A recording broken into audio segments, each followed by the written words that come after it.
Support for today's show comes from Squarespace because, hey, you, get a website. Get on it. Get yourself online out there with a shingle that says, I'm me. It is almost 2019, which is a crazy futuristic year to even be saying, you know? But you'll have a website in it that looks great, works on mobile, and is everything you want it to be if you use Squarespace. So head to squarespace.com/cracked for a free trial. And when you're ready to launch, use the offer code cracked to save 10% off your first purchase of a website or domain.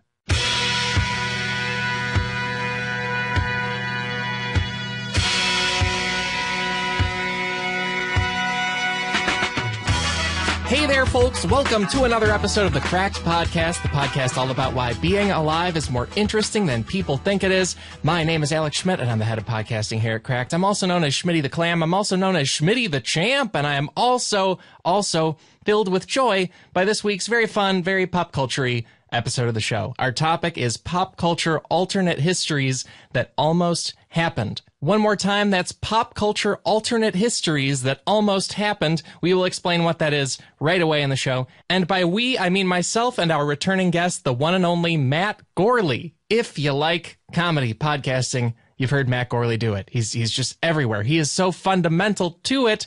His voice is the one you hear on the Earwolf Network bumper at the end of all the episodes. That's just a fun thing. Now you know that. One podcast in particular to mention because it comes up fast here, the show James Bonding, hosted by the Matts, Myra, and Gourley. I love that show, and we talk a lot about Bond up top this week, and it's because Matt Gourley's like the perfect guy to do it with. I love Bond, so does he. It's a great time. And I think that's all you need to know going in. So let's get you in. Please sit back or sit in rapt attention as we discover how Marvel movies might never have happened or might have happened in a bigger and weirder and cruisier way. Either way, here's this episode of the Cracked Podcast with being of pure delight, Matt Gourley. I'll be back after we wrap up. Talk to you then.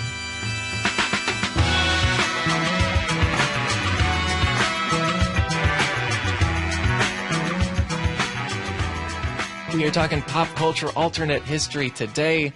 And Matt, I'm so excited to be talking to you about it. I'm so excited to be back. I'm so excited to be talking about the what if of this whole thing. Because you could do that with real history, and I know scholars have, but it's more important to take a look at pop culture and say what could have been or what should have been.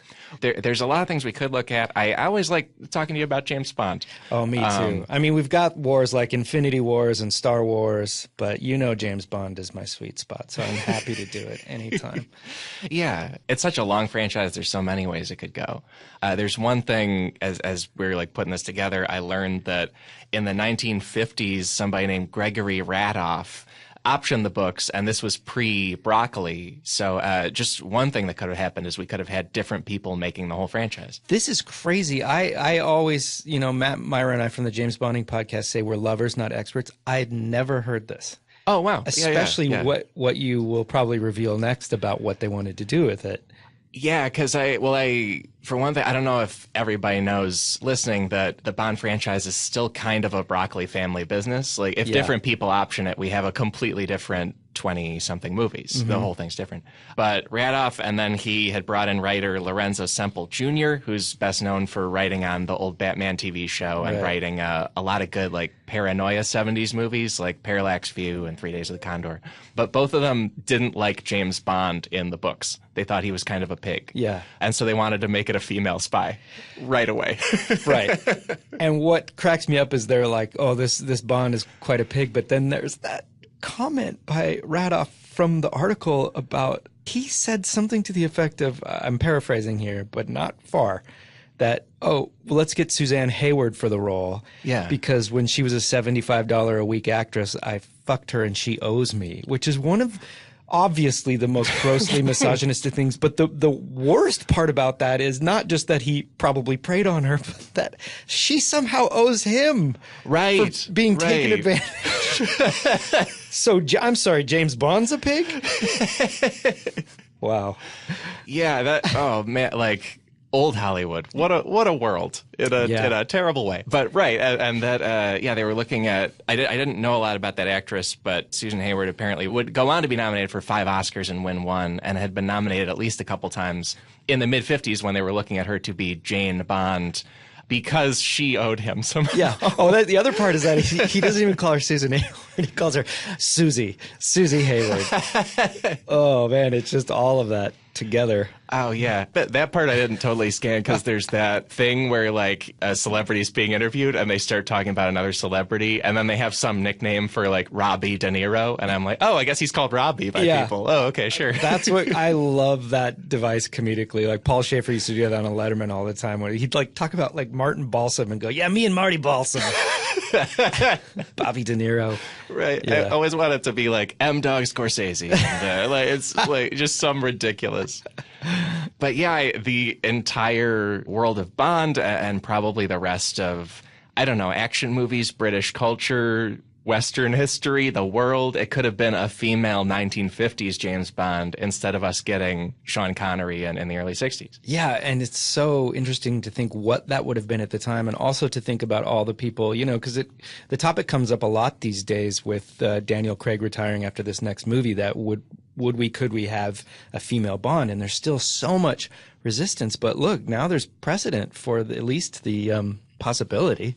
Yeah. I feel like maybe you know better than me because you've been doing James Bonding and you've got your man in the East, Phil Noble. And how are we definitely set on Craig retires after this coming movie? I think it's all but certain. Yeah. Because even the end of Spectre, when he literally drives off into the sunset, I was like, oh, he's probably done, right? But I guess he has one more in him, and then probably that's it. But maybe a lady, maybe somebody else. And I wonder, too, if it had been, oh, a female Bond, that would be so diverse. But if you do it in the 50s, like, maybe it's not cool. You know what I mean? Like, I know. Like, would she be facing, how much would they, lean into the fact that she's a woman and she has to work in a man's world? And then how much would they not even be aware that's what they were doing in the first place? So would they even play into that as an element as opposed to just being in it as a world? Right. But this whole thing gets to one of my favorite things in life and possibly death. Fingers crossed, I've said this before, but my version of heaven is you walk into a room that's like all, let's say, 4K Blu-ray or even higher def, but physical media. And it is every version of every movie that could have possibly been made. You know what I mean? Like the different versions of these Bond films, a lot of the things that we're going to talk about that you could see, like when David Lynch was going to direct Return of the Jedi, I would die to see that version, you know? I heard that Spielberg might have directed Jedi. Yeah, I didn't know too. Lynch was in there too. Yeah, Lynch was under serious consideration, and then I can't remember if it was a union thing or because Lucas was looking for someone not in the union, and that's why he went with Marquand. No, I do remember this. There's some story where Lucas was sort of kicked out of the union because there was some kind of Directors Guild rule where a movie needed to have standard opening credits with names and stuff, and instead he did the most famous opening of all time with the scrolling Star Wars text. And we're not going to give him a break on that. and so they kicked him out, and he was like, well, then fine, I can't use Steven Spielberg or David Lynch. Basically, and they fined Irvin Kershner. This was around Empire time, and so Lucas paid Kershner's fines for him. Oh, that's amazing. Yeah. Yeah. That's a whole other thing where we could have had a different third Star Wars movie if the Directors Guild people weren't just weird dicks. Like, Spielberg's Jedi would have probably been amazing because he was just in his prime in 83. Yeah. Oh, that would have been incredible. Please let that be heaven. I like that your heaven has physical media, did you say? Yes. Yeah. Yes. Like there's the cloud storage is literal physical storage in the clouds. There's also a thing that I found out about George Lazenby. Yeah. Because he was going to be, well, he was the next James Bond, but he was also like the first post-Connery person, even though Connery would return. And apparently writer Richard Maybaum told the magazine Starlog magazine that they almost wrote on Her Majesty's Secret Service to explain why James Bond was a different looking guy, because it was a different actor. And they were going to do some kind of thing where Sean Connery's Bond got a bunch of plastic surgery because too many people could recognize him. Yeah, I mean, on paper, I get where they're going with that. Yeah. It doesn't quite work for the tone of On Her Majesty's Secret Service. It's interesting they used that in the next film, which got a lot campier, where Blofeld was doing plastic surgery to change his, well, not even to change his appearance, but to make people look like him so he could have decoys. That's right. Yeah. Well, because that's Diamonds Are Forever when Willard White is a red herring or something. Yeah, played by Jimmy Dean, the Sausage King. I forget. Yeah. That alone, because John Gavin was signed to do Bond for Diamonds Are Forever until Connery 11th Hour came back and Cubby Broccoli paid Gavin out.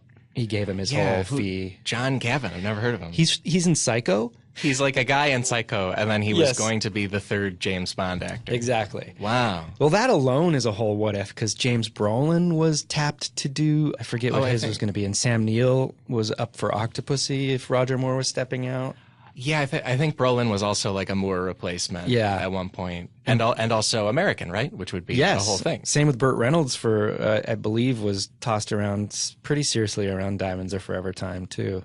Oh, man. I know. It's crazy. Yeah. Yeah. I feel like also with all these Hollywood things, there are stories of almost castings with a lot of things. And I feel like Burt Reynolds is almost all of them. Yeah. He was just almost every Terms of Endearment one. Have you heard about that? I don't know that. He was given the role of Jack Nicholson's character in Terms of Endearment, which Nicholson, I believe, won an Oscar for. Yeah, I think so. And Reynolds turned it down to do Stroke or Ace because he was so into Lonnie Anderson and they were going to work together. And I think he...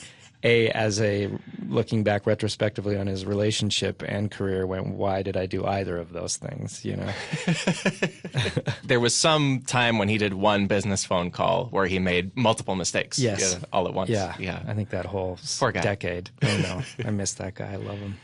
Are there any Bonds who you wish did more movies or had done particular different movies with people? Yeah, I would love to have seen another Dalton movie, although my understanding from reading the treatment of the next movie, it felt like what Dalton's Bond was and where the movies were going were diverging fairly drastically. So I don't think it would have suited Dalton, but I would have loved to have seen Dalton in another Living Daylights-esque kind of straightforward Fleming type Bond.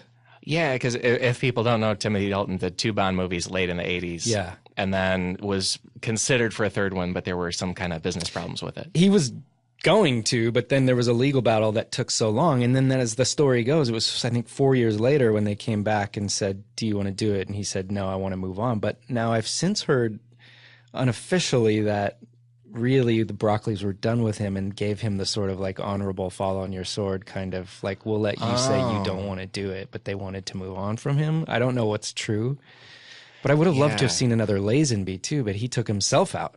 He just thought Bond was too square and he wanted to have a beard. Oh, yeah, right, because they offered him Lazenby a second one, and then he said, I'm cool, or something. Yeah, I don't know. like, I'm cool, like, I don't want to do it, and also, I'm cool. And Bond isn't. That heaven rack of Bond movies, it would be thousands deep. There's so many. Yeah. I think I've heard rumors that Tarantino has wanted to do one forever. He wanted to do a black and white Casino Royale with Brosnan. Oh, man. Also, just Cary Grant was the first choice for the first Bond, but he wouldn't agree to do more than one, and they knew they wanted to potentially do a series. And I would love to see Cary Grant in a Bond movie. Would love it. I guess we kind of got it with, North by Northwest, where he's famously running away from a plane. Yeah, essentially because he does nothing but play himself in every movie. You know, that's what it would be. But, yeah. It might kind of feel how those Mission Impossible movies, I feel like it's just Tom Cruise doing stuff. Yeah. Like Cary Grant, James Bond, it would just be Cary Grant doing stuff. Like James Bond would not be a character even. No, you're right. You're absolutely right. The guy who owned the rights, Kevin McClory, to Thunderball after the legal dispute, and that's why he was able to do that unofficial remake, Never Say Never Again, that Lorenzo Semple Jr. also wrote on and was instrumental in getting Connery back.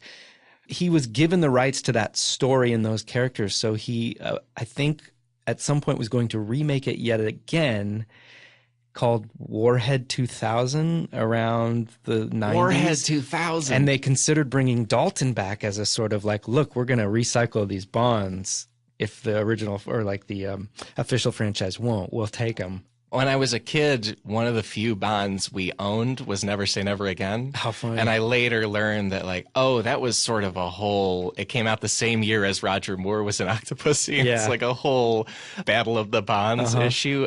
Man, I'm glad that only happened once. That's crazy. They almost kept doing it. Yeah. They could get Connery in for one last one. Was the title Warhead 2000 a product of everything in the 90s needing to be named after the millennium. I think very much so. Yeah. And we do have one other Bond thing here, Yes. which is also I learned that the beginning of Spectre, amazing.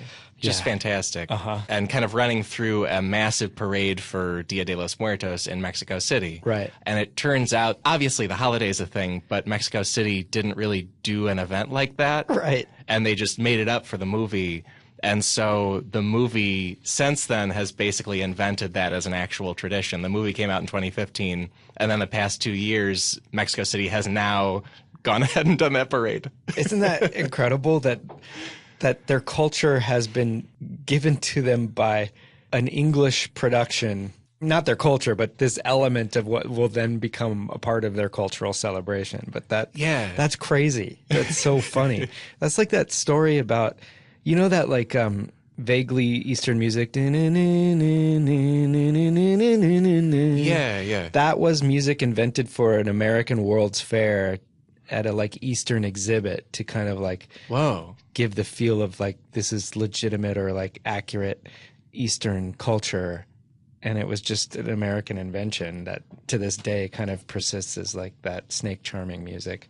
Oh, crazy. Yeah. And that's become like our headcanon for a lot of people for, Right. the East. Yeah. Which is a crazy reductive thing to do. Yeah, exactly. Amazing. Probably the same with I I know people who hate that. Yeah. Yeah, I can imagine. Yeah. And also the parade inspector, I feel like, is pretty positive for what it is. Like, Yeah. It seems like a cool party, Right. you know? Yeah. And there's a Guardian article about people in Mexico City embracing this idea. And they quote a teacher named Alejandra Osorno, who they find at the parade dressed up as La Catrina, and she says, "It's kind of embarrassing. How is it possible that someone outside Mexico could come up with this and it didn't occur to us?"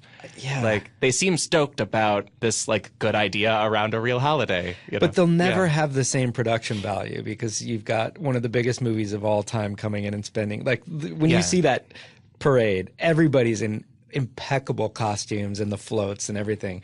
It's one of my big pet peeves. We should do an episode you probably already have on like things in movies that don't reflect real life. Like costumes at Halloween, costumes are always too well designed. Oh, sure. Yeah. Picket signs, you know, never look handmade. Or children's drawings are always drawn by a production artist, you know. And I believe their egos are too strong to actually do something bad. They can't allow mediocre costumes or picket signs to permeate their production because their name is on it. But occasionally you'll see them. And you're right. There's so much, like, every restaurant is full of cool people in the background, Yes. you know, like Yeah. just films have all these, like, this neatness that, Right. Or it's a dystopia and everyone's in the same set of rags, you know? Yeah, it's exactly. a weird consistency. Well, also, we mentioned Spielberg before, and there's a story here. It's from 5 Insane Pop Culture Crossovers That Almost Happened by Ken Asaya Jr., and it's about Jaws. Yes. Where Jaws 3 was almost a giant joke. I absolutely do this, right? Because 1's amazing, 2's kind of, you know, still kind of fun. But by the time you get to 3, it's an unintentional comedy.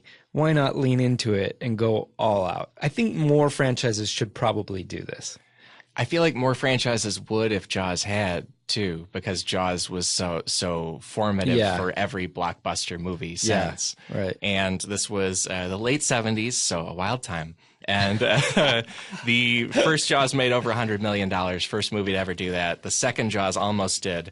And then Universal said, hey, Jaws 2 came out in 1978. Our other big hit of the time was Animal House. Oh, right. So why don't we hire National Lampoon to make a joke comedy movie as Jaws 3? In heaven, I'm watching this movie. Yeah. Like, this is top 5. I want to see this so badly. Like, you've got Chevy Chase hunting a shark. Belushi's still alive. Yeah. Oh, it's just directly SNL is doing Jaws. Yeah. Well, I'm just thinking like the National Lampoons, because they both worked with them. Sure, and at the time, this is probably who they would have tapped coming hot off Saturday Night Live. One of those people would have been in there, certainly. Well, because in real life, they had John Hughes write a script.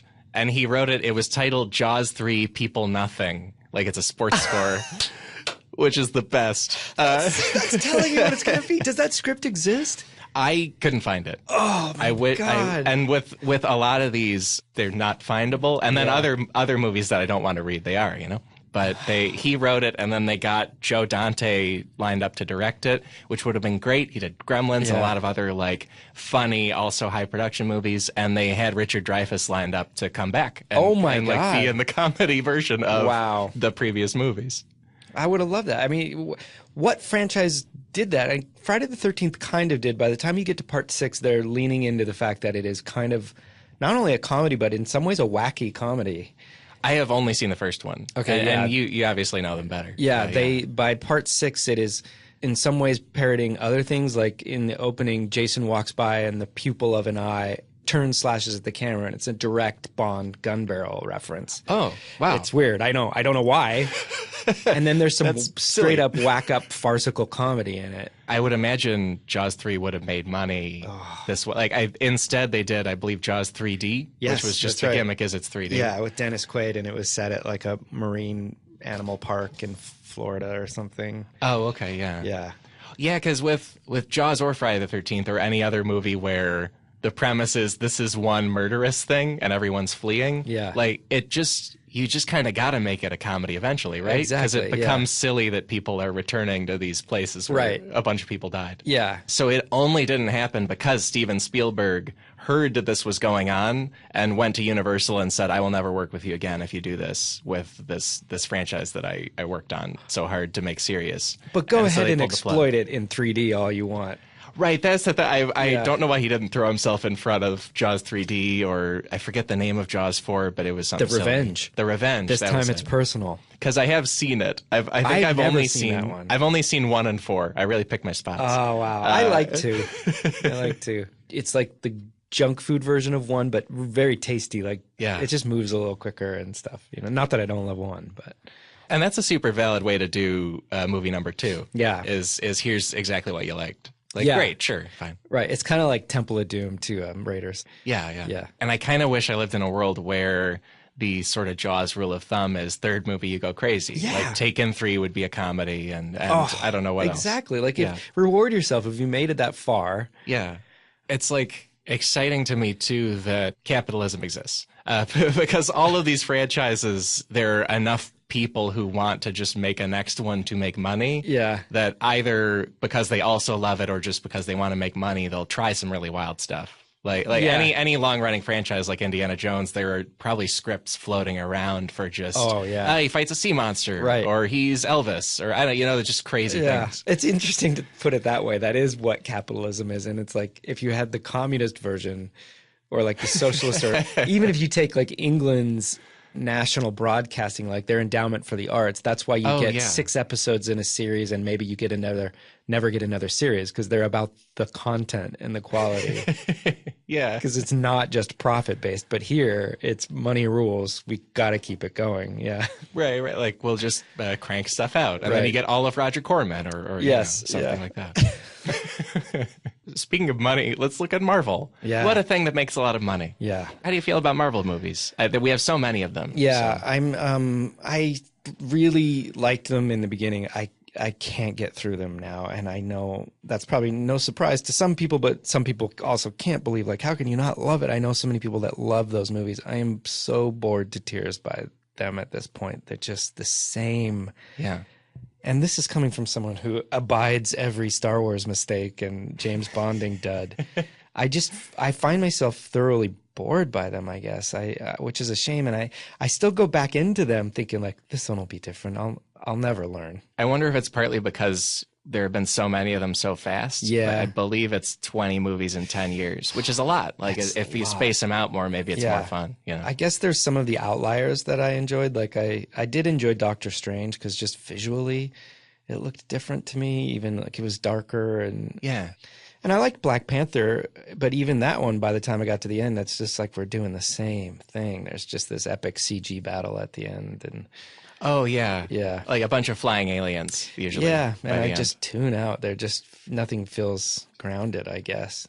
But I remember loving Iron Man, and I know that's what we're going to talk about. Yeah.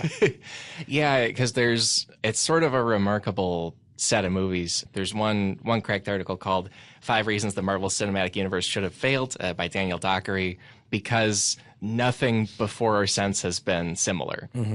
Even with James Bond, there's a lot of space between the movies, and Star Wars, there's been a decade often between movies, right? And far fewer. Marvel, they've made so many of them, and it was all basically sparked by that first Iron Man movie that almost starred Tom Cruise. That's crazy.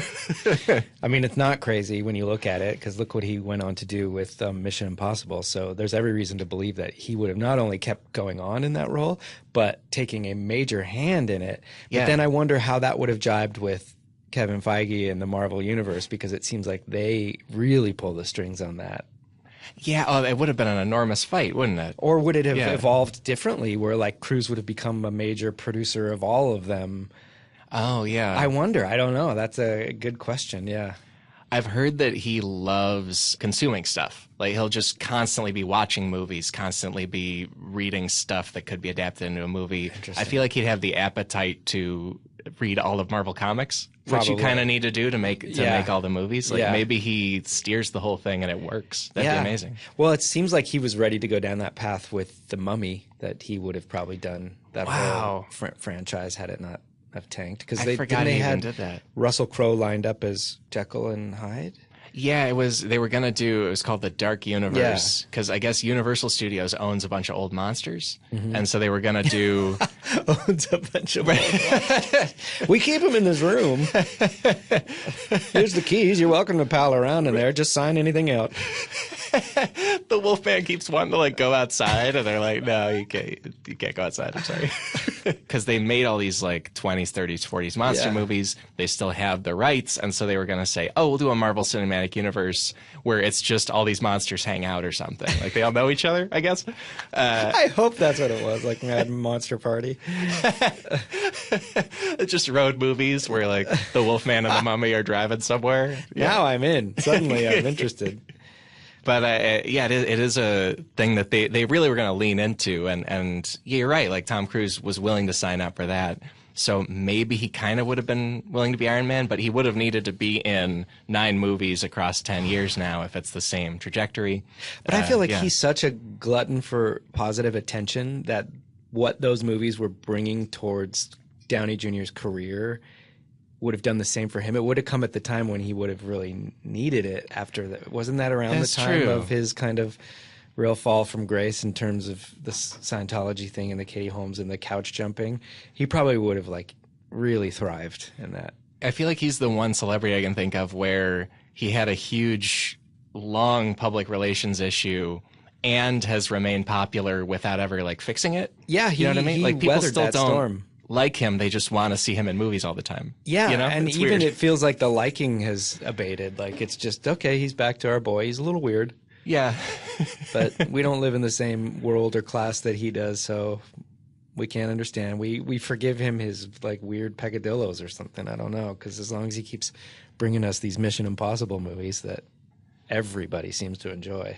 I like him a lot, actually. Yeah, me too. I do too. And the later, the better. Like these last 3, I think are so good. They're like well done Roger Moore Bond movies. You know, they're really fun and thrilling. And I was telling somebody the other day they are like they just hold me over until there's more Bond. Yeah, and it really works. Yeah, like, I agree. Like, oh, I can snack on a Mission Impossible Fallout. I know, and in some ways they're more fun because as Bond has played it pretty serious lately, it has been nice to see the lighthearted part of the Mission Impossible movies. I tend to like it that way. I hope that keeps to the Mission Impossible franchise, and I kind of hope Daniel Craig stays in the lane of a little more serious, which I think is going to be the case with the director Cary Fukunaga. Oh, there's another What If, the Danny Boyle, version of this new one too. God. Yeah, we came so close. Yeah. Because also he dropped out, a little over a year before it was supposed to be released, which in Bond terms is like the day before. That's crazy. Yeah. Although for a big franchise, they are notoriously known for pulling together an entire movie in a space of a year, even these new ones. It's crazy.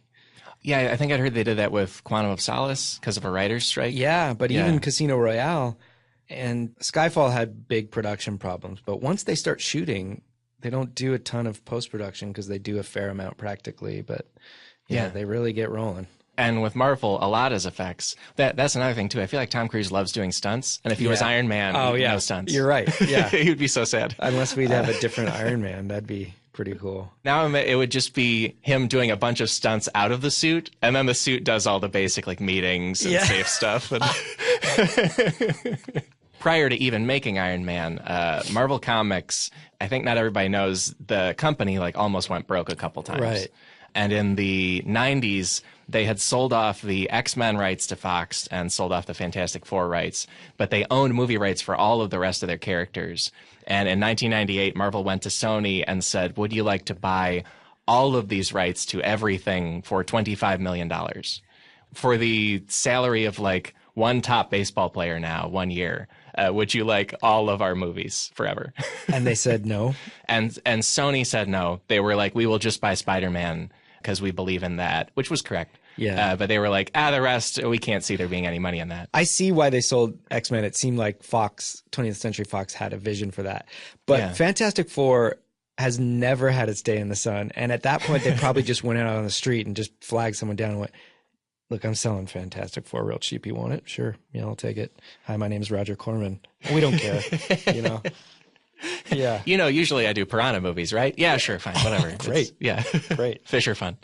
Yeah, because I think 98 was also before any X-Men movies had come out. Yeah. So there wasn't any track record of these working. No. And so they were like, hey, bottom dollar, you can just take it. Yeah. God. Wow. They made their money on Spider-Man. And then they never sold anything until they started making their own? They sold Spider-Man then, and they had previously sold X-Men and Fantastic Four, and then they just held on to everything else and decided later, okay, well, we'll just start making our own. And they did Hulk initially, was their first like on their own. Oh, right. The Ang Lee one? Yeah. Okay. Which did okay and apparently made a little money. And then from there, they started making these MCU movies and have since made over $17.5 billion worldwide, which is about 700 times the amount of money that Sony could have just bought everything for and started making. But arguably, I wonder if they would have made them as well. I mean, because those early Marvel movies were really good. I really liked Iron Man and the first Avengers. What were some of the other... I like the first Thor a whole lot. Yeah, I like that too. I'm way into it. Yeah. And then, well, they did the Louis Leterrier Hulk with Edward Norton. Was that them? Yeah. So they also made that, and that's kind of like sort of separate. They just sort of rebooted Hulk and the Avengers. But yeah. Will he ever get his proper Marvel Comics universe movie?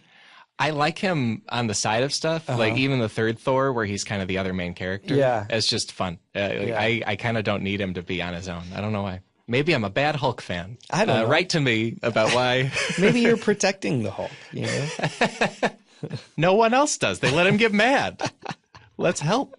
What would be interesting is if the DC properties were given capable directors and studio, you know? I mean, I know Batman was well handled, but since then they've really tanked those guys.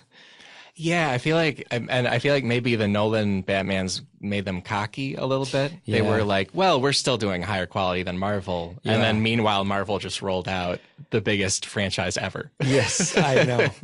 With any of these too, it's like, oh, maybe a different company gets it. But also in Daniel Dockery's article, he talks about how even if Sony had bought all those Marvel movies, the people running Sony at the time still thought Spider-Man was the only good character that they had. Yeah. So if they owned them, they probably would have just kept making Spider-Mans and then occasionally Captain America cameos or is in the background or something. Yeah. You know, like they might not have gone ahead and made an Iron Man movie. Because also people forget Iron Man was not a top character until movies. And it's easy to forget too that like the thought of doing a Captain America movie, I even remember when they made Iron Man and then they're considering, oh, we may go through these Avengers and stuff, and I'm like, Captain America, how are you ever going to pull that off? Because he was just the schmaltzy World War II, you know, hero that existed because of that generation and that time. And how are you going to make this kind of like goody-goody an interesting character? And I'll be damned they did it, you know?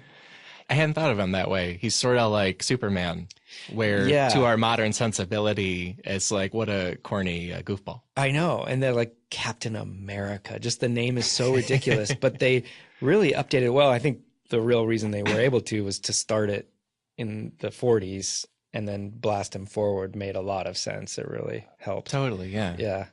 We'll footnote it. There's an interview that Zack Snyder did where he said he, in the middle of making Man of Steel, admitted, like, I don't totally know what to do with a character like Superman. He's kind of goofy and corny. And Captain America was clearly given to people who did not feel that way about him. Like, that probably makes all the difference. Yeah, or that they leaned into it. Like, I feel like Man of Steel is trying to hide from that and kind of play against it, and it doesn't work. Superman does have to be kind of an innocent and a goody-goody, and that's his charm. And be curious to see if they'll ever be able to do that well again since the Christopher Reeve one. With all these superheroes, are we starting to kind of get that heaven film section that we talked about? Because they all have such specific origins and specific powers that people are all kind of making the same movie. Like, everybody making a Batman movie is doing a new take on a Batman movie. Yeah, and eventually we'll kind of have everybody's take, right? Right, I think so. Yeah. Get in there, David Lynch.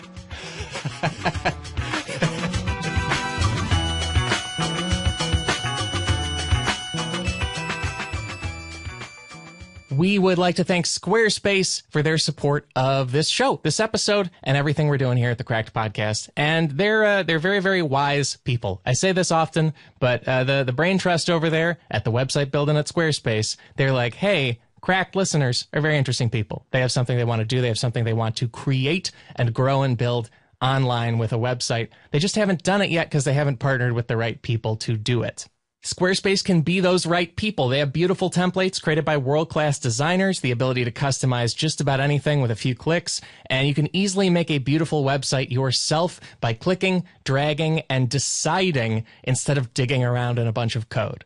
That site will be optimized for mobile right out of the box. There's also nothing to patch or upgrade ever. And buying domains is very, very simple. You'll get the help you need to get the domain you want with Squarespace's 24/7 award-winning customer support team. From domain to website setup to being online the way you want to be. So head to squarespace.com/cracked for a free trial. And when you're ready to launch, use the offer code CRACKED to save 10% off your first purchase of a website or domain.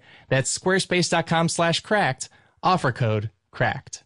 Let HelloFresh take the guesswork out of meals week after week. With 3 plans to choose from, classic, veggie, and family. HelloFresh's meal kits make dinner easy. No more having to plan dinner, spend money on takeout, or worry about gathering ingredients week after week. You can get that time back to do more of what you love because HelloFresh's easy-to-follow recipes and pre-measured, responsibly obtained ingredients are all delivered right to your door in recyclable, insulated packaging. All for less than $10 per serving. Less than $10 with free shipping. And don't worry, you won't spend all night in the kitchen because recipes only take about 30 minutes. It's so easy to manage. You can choose your delivery date to match your ever-changing schedule and even pause deliveries for when you're on vacation. Let me tell you something. What do you know about zucchini flatbread? Because it turns out I know a lot now. I've used balsamic onions. I didn't even think I could do that, but it was easy and simple and a very delicious like veggie snack that was really more of an entire meal that I was able to make with HelloFresh. I surprised myself, and I did it by sitting in my apartment waiting for a box to get there, which is my favorite way to surprise myself. So why don't you surprise yourself with ease the way I do? For a total of $60 off, that's $20 off your first 3 boxes. Visit HelloFresh.com/cracked60 and enter code cracked60. That is a 6 and a 0, not spelling it all out. It's like receiving 6 meals free when you go to HelloFresh.com/cracked60 and enter code cracked60.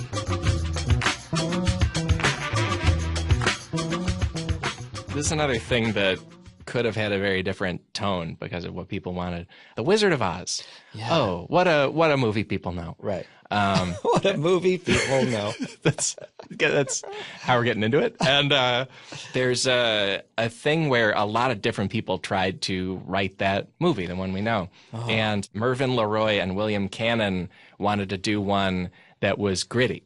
They were like, the Wizard of Oz is too silly, and we want to do one where there's no magical components, because we feel that magic is too silly, and so we'll do that. But was she still transferred from Kansas to Oz?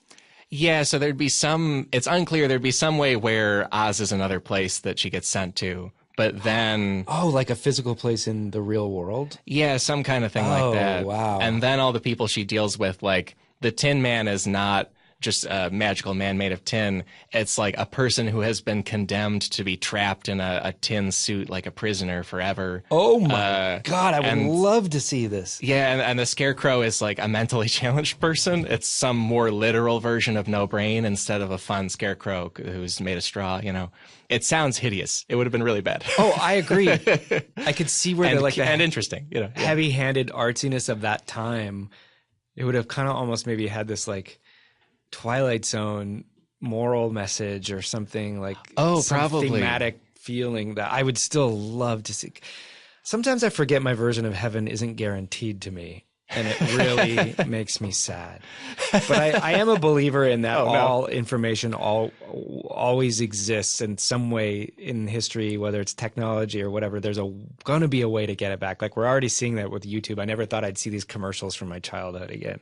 And I know that's like a minor way. Thrilling. But I think just the atoms will someday be put back together. And I know this movie was never made, but maybe that script survives and maybe it could be made in the style of the time through some AI or something thousands of years in the future. And I would just love that kind of thing. Wouldn't you love to be able to sit down and watch that movie, knowing that the Oz we have exists, the Wizard of Oz, but to watch that version of it as like almost like in an academic way. I already don't leave the house, but then I would never leave the house. Yeah. Well, also with that one, with some of the modern things, I think, we have the internet to store stuff, so we should have all this stuff, right? Yeah. And then with older stuff, I think it was so paper driven. Yeah. Like you gotta hope there's some room at MGM where they left it laying around, the script, you know? Yeah, because it's never probably been digitized in any way. Yeah, but then maybe it survived in some file cabinet. It's like the end of Raiders of the Lost Ark when they put it in that warehouse, you know? Like I want that warehouse full of terrifying Wizard of Oz scripts. God, can you imagine too? Oh, that would be amazing. And also with things that could have been grittier, jumping into the present, Cracked article, 5 family movies and TV shows that were almost insanely dark by Cesare Jan Struzowitz. He picked out the TV show Scrubs. How do you feel about Scrubs? Have you seen much of it? That was on in a period of my life where I barely watched any TV, so I've seen an episode or two, but I really don't remember much of it. Yeah, it's very light. And it's a lot of like sort of fantasy sequences and imagined stuff. And Bill Lawrence, who made the show, he claimed that if they were ever on the verge of getting canceled, he was going to do a huge left turn into all of the fantasy sequences on the show are because the main character, JD, has a massive brain tumor. And so it's causing him to hallucinate a bunch of stuff. The janitor is a hallucination, doesn't exist. And they never even had to consider doing it because it was a smash hit show from the beginning. I wish they would have pulled that right at the end. What have you got to lose? Well, yeah, especially because I like the history of TV a lot, and I like shows that almost happened. Mm-hmm. And there's kind of a trope of shows that were way too dark to exist, you know? And if they had done that with Scrubs, it would be one of these where it was like, it was only on for like 1 minute because it was too dark for the network, and they pulled the plug. Yeah, what an interesting experiment. Yeah, probably would have had a critical respect, but not popular. Yeah. Yeah, there's one. It's called A Minute with Stan Hooper. Never heard of it. And it was going to be a sitcom built around Norm Macdonald, where he does like the news and stuff. But at the end of the first season, they were going to have the character of his wife killed by a drifter. Was the plan. Killed by a drifter is just so inherently dark because it's totally random. Yeah. It has nothing to do with what they're doing in their own life. Right. No build up. It just happens. Yeah. And a drifter is so scary. That's still such a vague term. Anyone could theoretically be a drifter, but you know what it is. It's a guy in a like mottled fedora and like a raincoat, just a hobo of some kind, killed by a drifter. The show didn't air enough of its first season to get to that point. But so it's this legend of like, we could have had the darkest sitcom ever, but it only lived for a little while, you know? And we almost had a pop culture world where Scrubs was that instead of this very delightful show, you know? That's like, have you ever followed the story of Kevin Can Wait and his wife on that show? No. That's the new Kevin James sitcom, right? Yeah. So the first season, the wife is played by Erin Hayes, who's a friend of mine, and she's great. You know, Children's Hospital and other shows, and was given pretty short shrift on that show in terms of just being the setup to the jokes, just the mom there, you know. Yeah. But she's such a brilliantly comedic, wonderful actress. Anyway, for whatever reason, she was coming back for season 2, and then last minute was told, nope, you're not coming back, because Leia Remini had guested on the last episode of season 1 or something like that. And they thought, oh, we're going to bring her back as his former cop partner. Mm-hmm. And so they just like briefly mentioned in season 2 that the mom died of cancer. What? And they never really fully explain it. And so you have to Google this, but someone was writing an article every episode of the season 2 series of shows saying, like, where's the mom? Like, why aren't they dealing with it? They still haven't dealt with it. In real life, you know, she just basically disappeared. Yeah. And it became this whole thing of like, what happened to whoever the character's name was? And it was this funny tracking of how they never dealt with it. The only time they really did was that Kevin James' character's brother was going to like a grief counseling thing for having lost someone, but only to hit on women there. So they used it just as a plot device, not to acknowledge the fact that they booted her. It was so strange. That is crazy. Yeah. Was it Leia Remini that she's the actor who was Kevin James's wife on King of Queens? That's correct. Yeah. So they were like harkening back for those ratings or chemistry or something. I don't know. I assume the show's like pretty lighthearted and friendly most of the time. And then they just did this, his wife died of cancer, don't worry about it.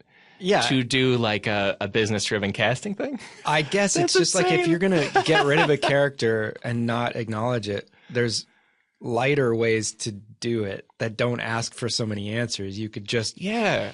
She got a job in another town or something.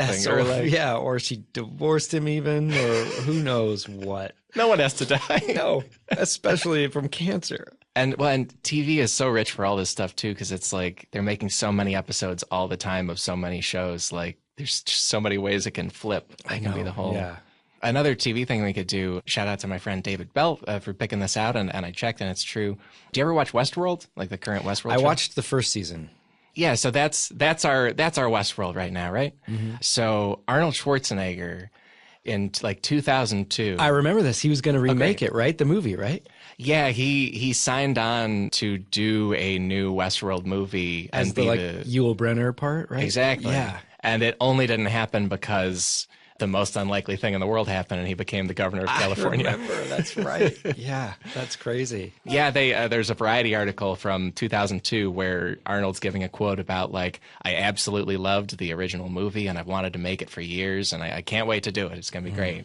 And that's probably our Westworld if he does it. Like, they probably don't also do this TV show. No, you're probably right. Yeah, exactly. I know that's the interesting thing is that it's not what was made sometimes, it's what wasn't made that would have precluded other things from being made, and that could have been good or bad. Right. Yeah. Like maybe if Superman Returns wasn't made, there would have been a greater period of time between where someone came back at the right moment in the right way. I don't think it was going to be that Tim Burton version with Nicolas Cage. Oh yeah. But who knows? Yeah, that's a whole thing in itself. Well, and I like Superman. I like that character a lot. Me too. And Superman Returns, it was that Bryan Singer movie where they had Brandon Routh as Superman, and it was like a really a throwback. It was like, we're doing more Richard Donner movies, and here we go. And I was like pretty into that. Me too. Oh, good. Yeah, I like it. I think, it kind of falls apart by the end, but I enjoy it more than the newer ones, that's for sure. Oh, yeah, where he cries all the time? Yeah, it's not great. I suppose you're right. Well, also looking at, since we were talking about Kevin James, the movie, yes. I Now Pronounce You Chuck and Larry. Yeah. Had you heard of this before we were... This thing? Yeah, the thing about it. No. Yeah. I learned about it from, it's a New York Magazine article about a script called Flamers. And the script was by Barry Fanaro, who wrote Kingpin, and then it was rewritten by Alexander Payne and Jim Taylor, who did Sideways and About Schmidt and a lot of like very thoughtful movies, right? Like there's some comedy to them, but there's real emotion. You know? And it's the exact premise of the movie I Now Pronounce You Chuck and Larry, which is where Adam Sandler and Kevin James pretend to be gay to get like partner benefits, but just like a really thoughtful, good version of that premise. Yeah, amazing what that would have been. I would have loved to have seen that. I didn't see I Now Pronounce You Chuck and Larry, but I feel like I can imagine it. Yeah, I've seen clips and looked into it, and it includes like Rob Schneider in Yellowface at one point, and a lot of like there's a scene where Jessica Biel's boobs just get held. Yes, he's that was gay. in the trailer. How could he care? Yes, you know? that was. I remember that, and that was in a trailer the whole country saw. Yeah, yeah, I remember that. So we got that very slapsticky movie, and then I couldn't find the script, but like the movie Sideways style version of that premise is like super thoughtful about these guys pretend to do this thing, and then they also from there they like actually start exploring male intimacy as friends, you know, and like whether they can be friends. It apparently ends in them kissing in a way that is like emotionally valid and like positive, and like, oh, they really care about each other more. That probably would have been so good. It reminds me of the movie Partners. Do you know that movie with Ryan O'Neal and John Hurt? And no. I am sure that it has not aged well, because I'm sure it has a ton of homophobic humor in it. But the concept was that Ryan O'Neal was a like real straight, good-looking cop, and there's been like a murder in the gay scene, and so he has to partner up with John Hurt, who's very gay, and they have to kind of go into that world.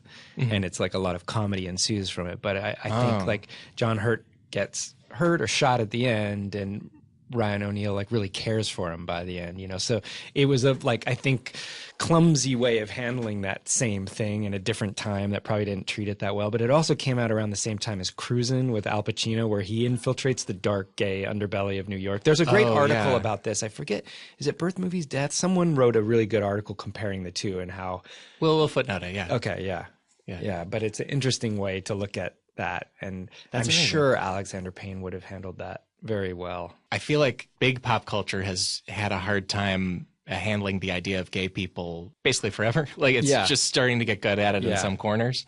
And the idea of I Now Pronounce You Chuck and Larry being a huge step forward in that, when it like, because it was years ago, like it could have been a landmark film for like stories about the idea of people being gay. Right. And we came close. Like even Adam Sandler even does serious acting, and he just chose not to with this movie.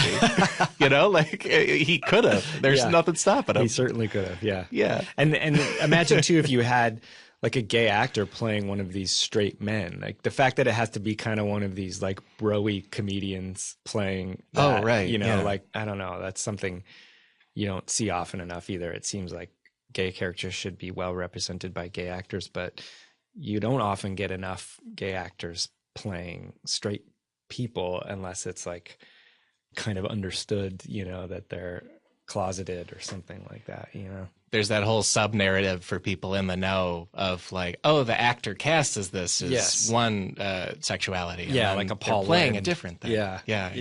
Uh-huh. And Adam Sandler could have helped. Could have done it. Yeah. We got a couple more things. One of them is Mystery Science Theater 3000, which there's a cracked article, 8 hilariously WTF backstories behind your favorite shows by Jan McNabb. And there's an Elton John album, Goodbye Yellow Brick Road. Do you know it? Yeah. I don't know. I know the song especially, yeah. Yeah, it's great. Yeah. And apparently the liner notes to the album, there was one tiny illustration in there where it was two people's heads silhouetted in front of a movie screen. That's right. Yeah. And Joel Hodgson, the comedian and writer, saw that album art because he was just looking at it real close for some reason and said like, oh, you could do a show where the format is it's like silhouettes of heads and then you put in talking. And then we got Mystery Science Theater 3000. Isn't that crazy that whole thing came from a visual idea, not what it would become comedically? Right, because I feel like people know that it's such a landmark thing of riff tracksing a movie, of like watching a strange old movie and making fun of it has become like a pretty important genre of comedy. And you would think that would be the first thing he thought of. Right. Yeah. That's I love when things like that are inspired by something indirectly, you know. Yeah, it's amazing to me too that we almost probably didn't get the show because like who is closely examining album art that often, you know? Like it's a lesson learned. Get out your albums. Well, and then there's another one here about Rick and Morty because I remember. Well, how long have you lived in LA or the area? I was born and raised here. Oh, so quite great, a long time. Yeah. Yeah. Having been transplanted here, I feel like when I got here, I suddenly started discovering like, oh, these are institutions of like comedy in town, you know, like things that you could know about elsewhere, but they're sort of specific local things. And Channel 101 is such a fun thing where people like kind of make homemade pilots. Yeah, and build that's where I got my start, basically. Oh, really? Yeah, in the early days prior to it being called Channel 101, and then as it transitioned into Channel 101. And I think it was a relatively small world back then. It was at this place called Toy on Vine before it moved to Cinema Space. Oh. And it was this just wonderful world of all that stuff. And yeah, I was deep in that. I don't know that much about it. It's like start. Like, what was it like making stuff there? What were you making? Oh, God. Everybody was in everybody's thing. So Jeremy Carter and I, who do Super Ego, started by doing... I had done one called Buckle Up, which was kind of like a Dukes of Hazzard meets Sid and Marty Krofft thing. And then Jeremy and I did something called Ultra Force, which was a riff on Mega Force.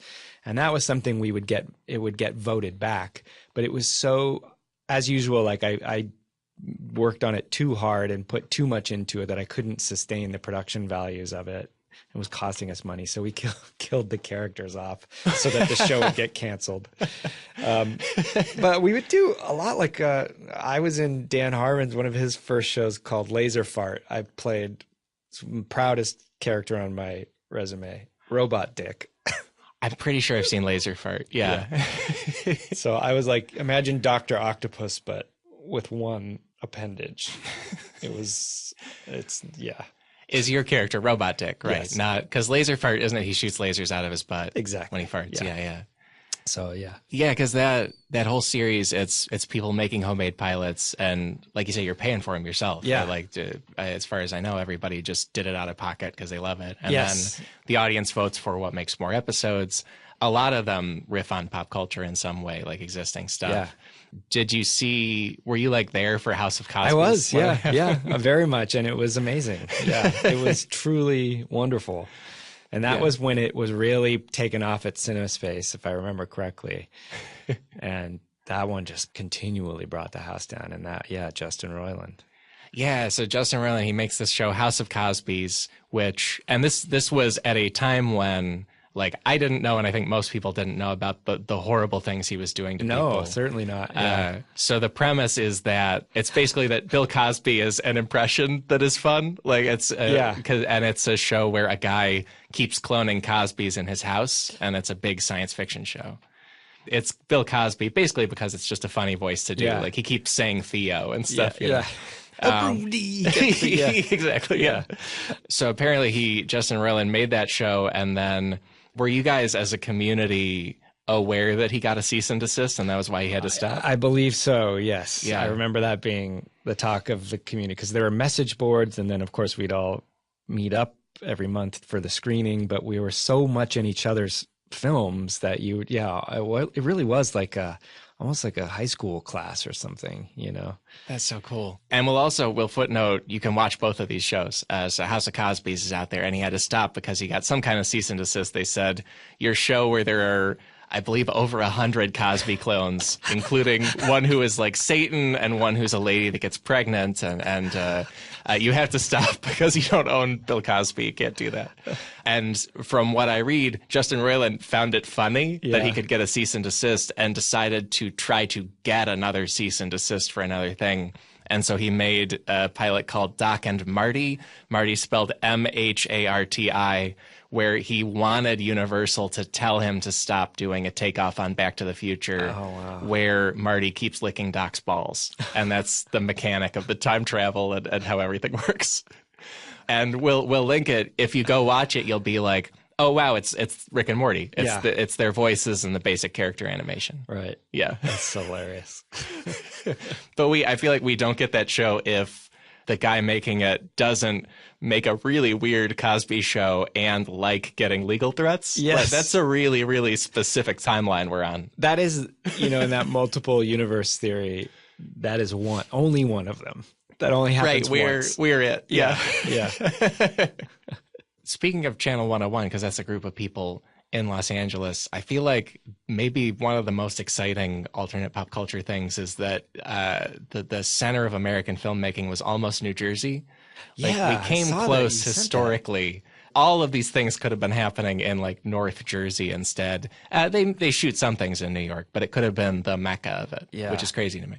Really crazy too, because when you think just weather-wise, it would limit so much of what they could do unless it was all soundstage stuff. Yeah, that ended up being a part of why they moved, because one of the reasons it started there was Thomas Edison. He just invented a lot of the gear, and then he set up a movie studio in 1893 in the town of Fort Lee, New Jersey. And I don't know the area well, but apparently it has like waterfalls and plains and enough of a geographic variety that people were like, we can shoot anything here. My God. And so then by 1918, there were 11 different studios operating there, making hundreds of movies all the time. And then eventually people realized there's basically free land with perfect weather in California. And also Thomas Edison will have a harder time collecting money from us because he was just aggressively trying to monetize every patent he had. Oh my God. And it was just harder to do if people were in California. Wow. And so he kind of started and ended the New Jersey Hollywood. I feel like you can see that happen because in the Marx Brothers movies, I'm such a big fan of the Marx Brothers movies, but the first 3 were shot in New York, and they're all of it takes place indoor. But when they move to LA, you really see it because they start shooting outside a lot. And I hadn't thought of that. Yeah, I guess like Duck Soup and things, they're in woods sometimes. And Duck, I can't remember if Duck Soup was East Coast or not, but when you get into the MGM years where like Day at the Races, which I think was shot at Santa Anita Racetrack here in Southern California, and a few of the other ones, they're just less claustrophobic. Because also, I'm sure even if they did soundstage stuff, the sound stages were bigger out here, From what I know, the population went way up real fast in LA especially once they started coming. But initially, somebody like Carl Laemmle, who I think started Universal, could just buy acres and acres and acres and then put a bunch of stages on it. Yeah. Interesting. And New Jersey, it's trickier. It's like colonial, Yes, you can't, like, I know. it's filled in. Yeah, that's true. But yeah, and also Thomas Edison, like I love any kind of historical thing where somebody was a jerk, and that's why I know the world moved. I know, yeah, that's hilarious. Wow. And he was like, he just wanted more money, and so everybody was like, I'm moving across the country. Well, there you go.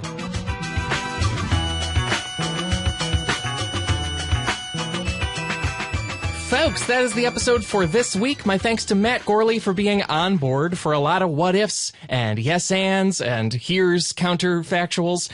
He's the greatest, and in our footnotes, you'll find all kinds of sources for the pop culture that we talked about today. Also, many, many Matt Gourley podcasting ventures. They're great. Check them out. 2 highlights that I haven't mentioned yet. One of them is that there's a whole 2nd season of the Andy Daly podcast pilot project.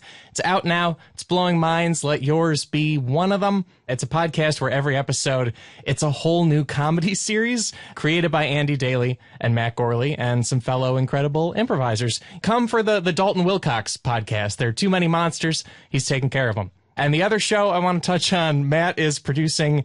It's a new podcast, and it's with an up-and-coming unknown comedian named Conan O'Brien. Nope, Conan O'Brien, that's it. And it's called Conan O'Brien Needs a Friend. It's a podcast where you get to hear Conan be everything you want him to be. And I think you'll be pretty excited about that if you, like me, think Conan is in the same pantheon as Letterman and the Smothers Brothers and Jack Benny. So check that out. One other thing to check out, it's kind of exciting news. We have our next LA live episode of the Cracked Podcast lined up. It's going to be February 23rd. That is a Saturday at 9 p.m. And I don't know how closely you track the calendar of events in the world and what's going on, but that is right before the Oscars. And so that live show is going to be all about the Oscars and what they could be and, some other fun things there. It's going to be great. No ticket link yet, but mark your calendars for 9 p.m., February 23rd of 2019, which is a wild year to hear myself say. I'm not used to it yet. Don't know if I will be. Here's another wild thing. Our theme music is Chicago Falcon by the Budos Band. This episode was engineered by Sam Kiefer and edited by Chris Souza. If you love this episode, that's great. If you hated it, let me know about it on social media. That's right. social media, a space that helps a lot of the what ifs we wish for in pop culture come into actual being. And isn't that great? You'll find my social media, my Twitter account, at Alex Schmitty. My Instagram is at Alex Schmidtstagram, and I'm on the wider internet at my website, alexschmitty.com. And I'm happy to say we will be back next week with more Cracked podcasts. So how about that?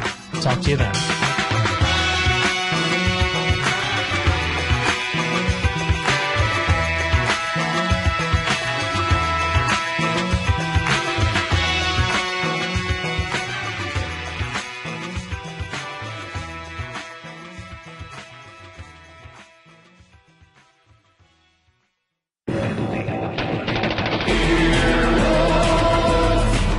This has been an Earwolf production, executive produced by Scott Aukerman, Chris Bannon, and Colin Anderson.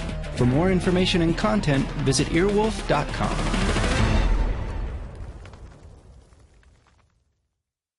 This holiday season, Earwolf wants to spread some cheer. Cheerwolf, if you will. We've got special episodes all over the network just for you. Andrew T. and Tawny Newsom talk to Kulop Vilay, I can't pronounce this, about holiday racism on Yo, Is This Racist? That sounds fun. Unspooled takes a deep dive into AFI's favorite Christmas movie, It's a Wonderful Life. Offbook has not one, not two, not four, but 3 holiday-themed musicals for you to indulge in? Surprise! All the special holiday episodes with special guests are out from behind the paywall as a gift to you. You can also check out a very special Improv for Humans episode, Best of the Bible. On Are You Talkin' REM Re-Me, the Scots talk about every REM holiday single released and nothing else. Sean and Hayes hit the slopes with Adam Pally on a very festive episode of Hollywood Handbook. Beautiful Anonymous, Chris Gethard is taking calls for New Year's resolutions. Tune in on Earwolf's Facebook page December 21st at 2 p.m. Eastern. Marissa and Listler get a special listener call-in with a heartfelt proposal on Womp It Up. Followed by the Christmas Womptacular, released from behind the paywall. And if that's not enough, check out even more special holiday apps from How Did This Get Made, Getting Curious, Who Charted, Threedom, of course, Comedy Bang Bang. Happy holidays, happy listening, and a merry Cheerwolf to all. So much stuff, so much cheer. Cheerwolf!